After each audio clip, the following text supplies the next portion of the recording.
9 de la mañana, 9 minutos. Se los adelantábamos hace un rato. ¿Es posible que Uruguay reinstale la producción de vacunas para el uso humano? ¿Qué pasa con la tercera dosis que a partir de hoy nos van a estar indicando fecha y hora para la inoculación? De todo esto vamos a intentar conversar con Alejandro Chavalgoiti, director del Departamento de Desarrollo Biotecnológico del Instituto de Higiene de Facultad de Medicina de la Universidad de la República y también integrante de la Comisión Nacional Asesora de Vacunas del Ministerio de Salud Pública. Bienvenido. Hola, buenos días. Muchas gracias. Bueno, el objetivo de la charla va a ser el tema de instalar una producción de vacunas en Uruguay. Pero quiero aprovechar que estamos con la coyuntura de la información de la tercera dosis y remarcar o preguntarle por qué es importante que accedamos, quienes tuvimos Sinovac, a una tercera dosis de Pfizer, cuando la OMS recomendó aplazarla, no por causas sanitarias, ¿no?, sino por un tema de distribución de vacunas. Pero yo creo que igual a mucha gente le vino duda.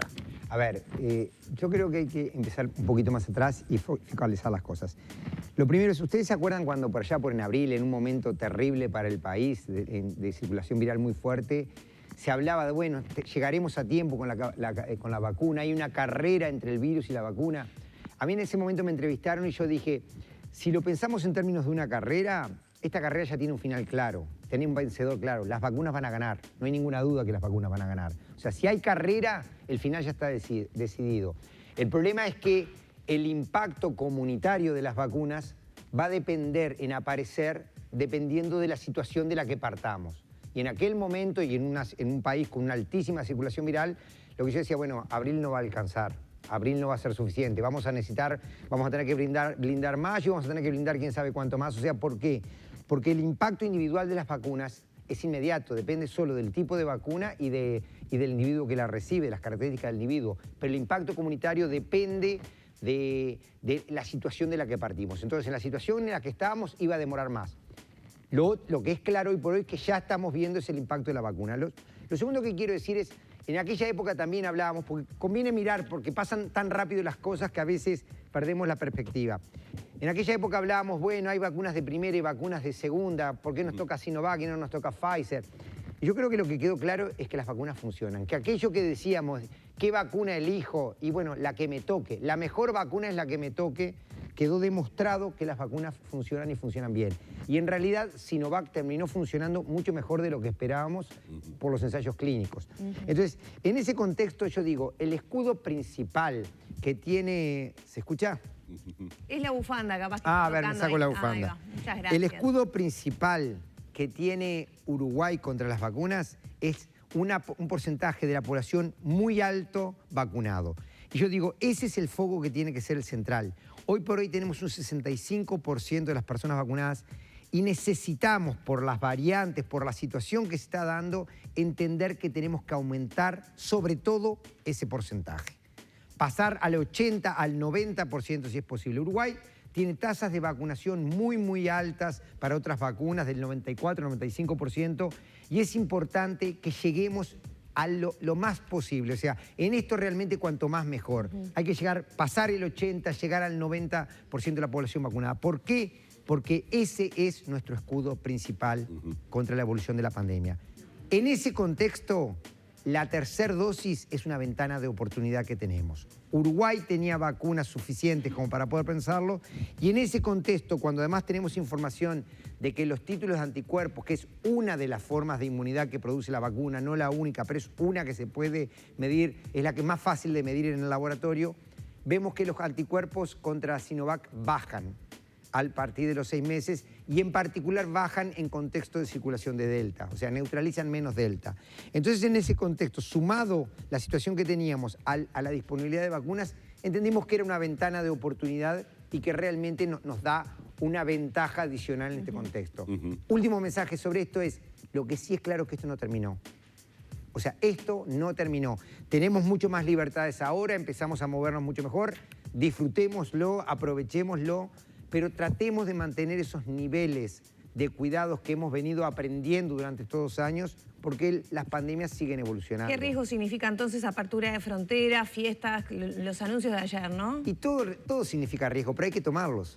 O sea, yo creo que los anuncios de ayer son los que corresponden en este contexto. Ahora, ¿Son definitivos? Y bueno, no sabemos si van a ser. Ojalá que sí.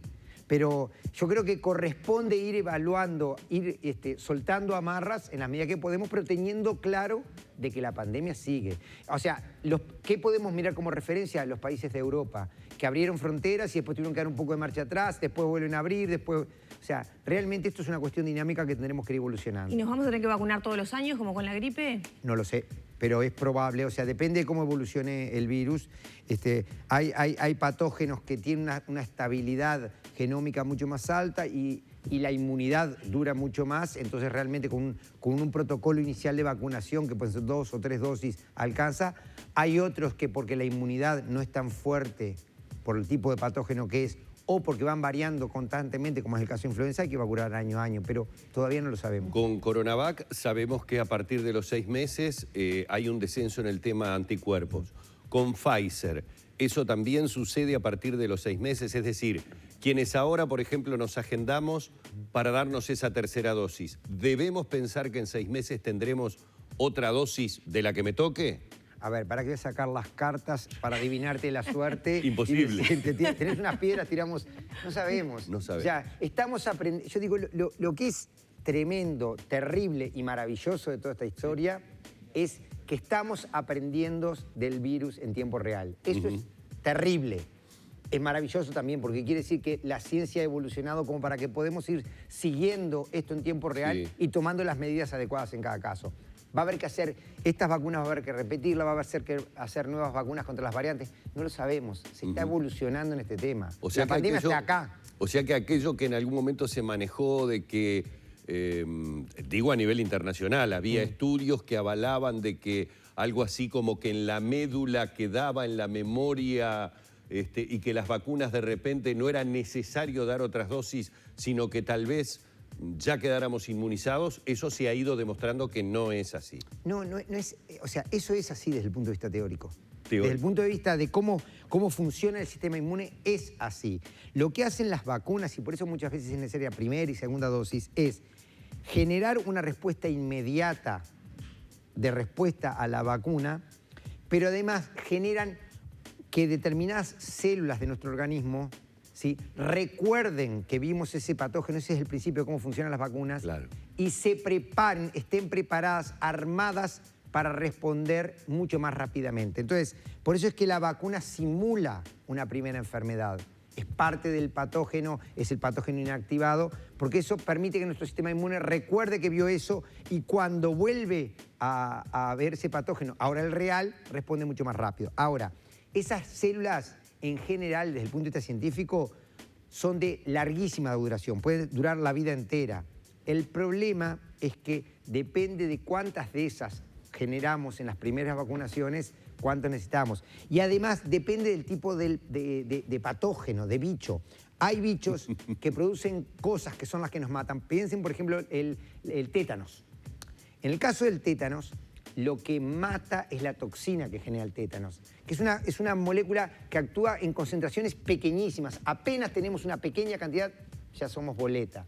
Entonces, ¿qué pasa? Para poder protegernos contra ella necesitamos tener una cantidad de anticuerpos ya circulando muy alta. Otros patógenos que no tienen toxinas, sino que tienen que replicarse adentro del cuerpo para poder dañar, en ese caso tenemos más tiempo.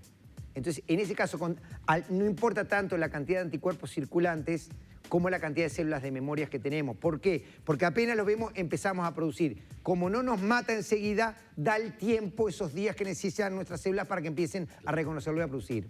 Por eso depende mucho del patógeno. Este se parece más al segundo caso. O sea que no importa tanto la cantidad de anticuerpos que tenemos circulantes como la cantidad de células de memoria que tenemos. Pero estamos aprendiendo, o sea, eso que les estoy diciendo es todo muy cuadrado de cómo funciona en teoría. Vamos aprendiendo a medida que pasa. Bueno, hablemos de la creación del Instituto Nacional de Vacunas. El rector de la universidad, en el Parlamento, en el marco de rendición de cuentas, lanzó allí la propuesta y la necesidad de financiación de este proyecto en que ya se viene trabajando. ¿Qué características tendría? A ver, de vuelta, la pandemia creo que nos dejó varias enseñanzas. La primera es que las vacunas funcionan. La segunda es que las variantes generan problemas permanentes. La tercera y la cuarta, que son muy importantes, la tercera es que las tecnologías nuevas pueden marcar la diferencia. Yo digo, hubo tecnologías nuevas en el uso masivo, no nuevas en los laboratorios, las conocíamos desde hace décadas, que dieron la posibilidad de hacer algo que hasta ahora era impensado, que es desarrollar, producir, evaluar clínicamente y poner en funcionamiento vacunas en menos de un año. Impensable hasta hace unos años atrás. Las tecnologías nuevas, no solo cuando uno piensa en las tecnologías nuevas, piensa en las tecnologías de ARN mensajero, que es una de las cosas que pasó, eso que llamamos tecnologías disruptivas, que cambian la forma en que pensamos, en que producimos, en que reaccionamos, en que nos proveemos. Pero también las tecnologías de producción de vacunas modificaron mucho. La forma en que hoy existen tecnologías que nos permiten en un mismo recinto estar produciendo distintas vacunas de un día para el otro. Antes eso era imposible, había que limpiar, validar, hacer todo de vuelta y demorabas meses. Hoy esas tecnologías son muy rápidas. Entonces, hay tecnologías que permiten desarrollar estas vacunas de forma muy rápida. Y cuarta cosa, las vacunas demostraron ser un gran negocio económico. El mercado mundial de vacunas COVID en este momento está evaluado en 150 billones de dólares, solo de vacunas COVID. Entonces, en ese contexto, nosotros entendemos que hay una necesidad estratégica del país de pararse frente a esto. De pararse como apropiándose de esas tecnologías, poniendo en funcionamiento esas tecnologías en nuestro país. Segundo, pensando esta oportunidad como un motor de desarrollo económico. Entonces, yo lo que quiero decir en esto es una propuesta que presenta la universidad, pero no es una propuesta universitaria. ¿Qué quiero decir? Nosotros no queremos hacer un instituto universitario. Le estamos proponiendo al país hacer un instituto nacional de vacunas, donde participen todos los actores que tienen que participar. Es una oferta de la universidad. Nosotros nos comprometemos a trabajar, a poner todo nuestro esfuerzo para que este instituto salga, pero no queremos que sea universitario, porque no tiene sentido como instituto universitario. Es un instituto nacional, porque si decimos que es una oportunidad estratégica, el poder político tiene que tener mucho que ver en toda esta historia. Si decimos que es una oportunidad de desarrollo económico, las fuerzas laborales tienen que tener. La biotecnología, yo soy profesor de biotecnología y siempre digo lo mismo, la biotecnología es una industria manufacturera, es una industria que tiene que producir frasquitos que están llenos de cosas. ¿Y qué quiere decir? Que es una industria que genera fuentes de trabajo. Entonces, desde el punto de vista de salud, la dimensión ética del tema, desde el punto de vista de proyección de futuro del país, la dimensión estratégica, y desde el punto de vista del desarrollo económico, nosotros entendemos como universidad que hay una oportunidad muy grande para el país, para, en este momento que hicieron eclosión esas tecnologías, poder apropiarnos de ellas y podernos presentar hacia el futuro. ¿Cuál es la idea? ¿Que vamos a producir todas las vacunas? Ni por asomo. Vamos a tener producciones estratégicas, planificamos y planteamos hacer una planta piloto. Una planta piloto es una planta que produce los lotes iniciales de vacunas necesarios para poder hacer los ensayos clínicos. Ahora, en la escala uruguaya, una planta piloto alcanza para el país. Claro. Entonces, y si además queremos, dicen, bueno, pero ¿por qué no hacemos acuerdos con empresas extranjeras que vengan a instalarse? Por supuesto, esa es la idea, pero nadie se instala a la nada. Yo pongo siempre el mismo ejemplo. Cuando vino UPM acá, uno de los problemas centrales es que no había soldadores suficientes, porque no teníamos preparado a la fuerza de trabajo para la... Había gente que sabía soldar muy bien, pero no con las nuevas tecnologías. Entonces, necesitamos tener operarios con capacidad de aplicar esas nuevas tecnologías, necesitamos tener instalaciones, necesitamos tener el ambiente de negocios adecuado para que las empresas puedan venir a hacer esos acuerdos. ¿Y cuál es el primer paso entonces para ir generando eso? Porque, a ver, capacidad hay de los científicos uruguayos, capaz que no en la medida que va a requerir la dimensión de esto que tú mencionás, y después los diferentes niveles, ¿no?, de trabajo. Uruguay ha demostrado, creo que no necesito decir nada, una capacidad científica muy importante. Pero dos cosas, nuestra comunidad científica es muy pequeña, definitivamente pequeña. Segundo, hay áreas de la ciencia que tienen que ver con la producción y el desarrollo tecnológico que tampoco las tenemos. Hay cosas que sí sabemos hacer y hay cosas que hay que irlas aprendiendo. No tenemos instalaciones adecuadas para poder hacer esto. Entonces, lo que planteamos es que en el primer año, de hecho, si ustedes vieron el presupuesto, lo que se pide para el primer año es casi una cifra ridícula. Por eso $100.000. me llamó la atención lo bajo del presupuesto. Porque lo que queremos en el primer año, ¿sí? Nosotros planteamos esta idea y la tenemos dimensionada. Hay que llevarla a tierra, hay que pensar, bueno, cómo se hacen esas instalaciones, dónde se consiguen esas certificaciones, cómo vamos a autosustentar eso, cuál es el plan de negocios que pensamos para un instituto de este estilo que permita la sustentación a largo aliento, porque eso hay que pensarlo. Y en ese sentido, por ejemplo, hay muchos ejemplos en el mundo que pasaron ahora. O sea, esto que nosotros se nos está ocurriendo no se nos ocurrió de la nada, está pasando en muchos países que entendieron que haber desmantelado sus capacidades nacionales de producir vacunas los puso en situación de desventaja. Países en vías de desarrollo, pero países desarrollados. Canadá es uno de ellos. Ahora, esto mismo está pasando en Chile, esto mismo en Sudáfrica montó un enorme instituto de producción de vacunas. El Imperial College en Londres armó un instituto para la producción futura de vacunas estratégicas. O sea, es lo que está sucediendo. Entonces, la idea de lo que pedimos en este primer año es el dinero para poder funcionar, para poder armar ese paquete bien armado. Entonces, ¿qué haremos? Visitaremos lugares, haremos acuerdos con esos institutos, empezaremos a establecer acuerdos con las compañías, veremos posibilidades de transferencia tecnológica. Y eso es lo que se va a hacer en el primer año, generar un proyecto que quede completamente armado y que sea autosustentable. En esta primera etapa, ¿qué lugares físicos están pensando? Estoy pensando en el polo de Canelones, ¿no? Que el intendente había ofrecido para funcionar, capaz que puede funcionar en un sector del Instituto Pasteur, en el Clemente Estable. Honestamente, eso por ahora no está decidido y lo iremos viendo en el momento. En algún momento nosotros en el Instituto de Higiene, nuestro departamento está en el Instituto de Higiene, habíamos pensado armar un área directamente de producción porque habíamos conseguido fondos en asociación con empresas.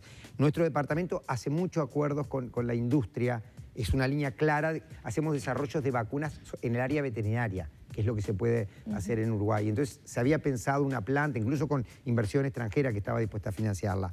Hoy por hoy eso está todo en discusión. El BID dijo que les interesan, el BID me contactó directamente para decir que ellos están interesados en apoyar una propuesta de este estilo, que es una cuestión de que el país lo decida. Si el país lo decide, los fondos estarían. Entonces, yo creo que el lugar físico veremos la mejor oportunidad. ¿Un proceso de cuánto tiempo para que funcione ya con su El proyecto tiene un organigrama y un esquema de tiempo totalmente desarrollado. Decimos, en 2025 lo abriríamos.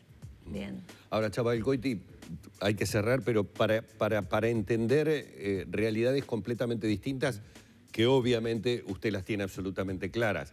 ¿Por qué en Argentina, que teóricamente iba a ser la Sputnik, y iba a tener su producción y estaba esperando la evaluación y el no sé qué? O sea, al final de cuentas, hace no sé cuánto que vienen hablando de la Sputnik Argentina y no pudieron realizarlo. Es decir, ¿qué dificultades hay que llevan a que Argentina, que supuestamente esto lo tenía montado como para poder hacerlo, ni siquiera lo pudo hacer con la vacuna del coronavirus? Bien.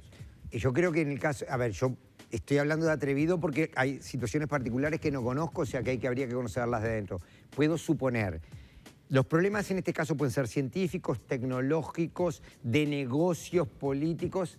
Me parece que tienen mucho más que ver con los últimos dos. O sea, Argentina tiene las capacidades instaladas. Argentina había propuesto, incluso antes que que Sputnik, ¿se acuerdan que iba a producir? Moderna, ¿no era? AstraZeneca. De hecho, habían hecho un acuerdo que iban a hacer una parte de la producción en Argentina y otra parte en México. Sí.